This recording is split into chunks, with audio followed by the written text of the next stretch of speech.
Hi friends, welcome to Sabeena Samayal. இன்றைக்கி நம்ம என்ன ஸ்பெஷலாக செய்ய போகிறோம்னு பார்த்தீங்கன்னா சிக்கன் கிரேவி தாங்க. சிக்கன் கிரேவியாகவும் சாப்பிட்லாம், இது சாப்பாட்டுக்கு ஊற்றி சாப்பிட்லாம், நம்ம டிஃபனுக்கும் வச்சுக்கலாம். வெங்காயம் வந்து ஒரு பெரிய வெங்காயம், ஒரு 4 வெங்காயம் மீடியம் சைஸ் வெங்காயம் கட் பண்ணியிருக்கேங்க. அப்புறம் பூண்டு வந்து ஒரு 2 பூண்டு ஃபுல்லாக உளிச்சு வச்சுருக்கேன். இஞ்சி கொஞ்சம், ஒரு அன்னாச்சி பூ, 3 ஏலக்காய், 3 துண்டு பட்டை, 2 கிராம்பு, குருமிளகு ஒரு 3/4 டீஸ்பூன், ஜீரகம் ஒரு 3/4 டீஸ்பூன், சோம்பு ஒரு 3/4 டீஸ்பூன் தாங்க. இப்போ இதை வந்து நம்ம வதக்கி தான் அரைக்க போகிறோம். தக்காளி வந்து ஒரு தக்காளி எடுத்திருக்கேங்க. சிக்கன் வந்து 1 கிலோ சிக்கன் நல்லா கழுவி எடுத்திருக்கேங்க. இப்போ ஆயில் கொஞ்சமாக ஊற்றிட்டு நான் எடுத்திருக்கேன் பூண்டு, இஞ்சி, குருமிளகு, ஜீரகம், சோம்பு எல்லாம் போட்டு வதக்கிக்கலாங்க. அப்புறம் ஒரே ஒரு வரமிளகா போட்டிருக்கேன், ஏன்னா இது காரம் கொஞ்சம் ஜாஸ்தியாக இருக்கனால. உங்களுக்கு எவ்வளோ காரம் தேவையோ அதுக்கு தகுந்த மாதிரி நீங்கள் போட்டுக்கோங்க. இப்போ இது வதக்கினதெல்லாம் மிக்ஸி ஜாரில் போட்டு இப்போ அரைச்சி எடுத்தாச்சு.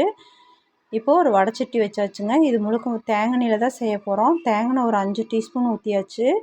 கருவேப்பிலை கொஞ்சமாக போட்டுக்கிறேன். 4 வெங்காயம் கட் பண்ணதை போட்டாச்சு, பெரிய வெங்காயம், 2 பச்சை மிளகா.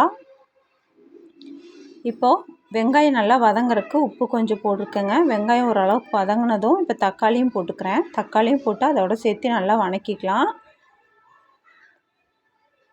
நல்லா தக்காளி மசிஞ்சு வர அளவுக்கு நல்லா வதக்கிக்கலாங்க. அப்போ தான் நம்மளுக்கு கிரேவி ரொம்ப சூப்பராக இருக்குங்க.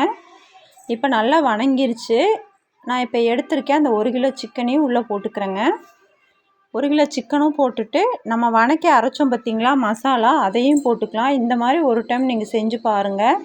நம்ம சாப்பாட்டுக்கு தொட்டு சாப்பிட்ற மாதிரி இருந்தால் இந்த கிரேவிலேயே கொஞ்சம் நல்லா திக்காக வர மாதிரி வச்சுக்கலாம். இது வந்து ஊற்றி சாப்பிட்றதுக்குனால நான் கொஞ்சம் கிரேவி பதத்துக்கு நான் செஞ்சுருக்கேங்க. இது வந்து சப்பாத்தி, பூரி, புரோட்டா சாப்பாட்லேயும் ஊற்றி சாப்பிட்லாம். அதுக்கு தான் நான் இப்போ இந்த மாதிரி வச்சுருக்கேங்க. இப்போ கொஞ்சம் உப்பு போட்டுக்கலாம். நீங்கள் எவ்வளோ தேவையோ உப்பு அதுக்கு தகுந்த மாதிரி போட்டுக்கோங்க. டக்குன்னு செஞ்சிடலாங்க, ஒரு 3 நிமிஷம் போதும். பாருங்கள், இப்போ எனக்கு சிக்கன் நல்லா வெந்து வந்துருச்சு. கிரேவி பதம் சூப்பராக வந்துருச்சுங்க. இந்த ஸ்டேஜில் கொஞ்சமாக கருவேப்பிலையும் ஃப்ரெஷ்ஷான மல்லித்தலையும் போட்டுக்கிறேன்.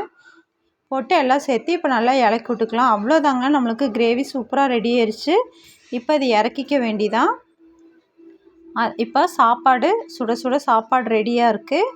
அப்புறம் வெறும் பருப்பு கடைஞ்சது, அப்புறம் நம்மளுக்கு பருப்பு ரசமும் ரெடியாக இருக்குது. இனி நம்ம சாப்பிட வேண்டிதான். சிக்கன் கிரேவி சூப்பராக ரெடியாக இருக்குங்க. நீங்களும் உங்கள் வீட்டில் இதே மாதிரி ட்ரை பண்ணி பார்த்துட்டு நான் போட்டிருக்க வீடியோ உங்களுக்கு யூஸ்ஃபுல்லாக இருந்துச்சுன்னா கண்டிப்பாக என்னோடய சேனலில் ஒரு சப்ஸ்கிரைப் பண்ணுங்கள். மறக்காமல் லைக் போடுங்க, உங்கள் ஃப்ரெண்டுங்களுக்கெல்லாம் ஷேர் பண்ணி விடுங்க. அவ்வளோதாங்க இந்த வீடியோ. பாய்.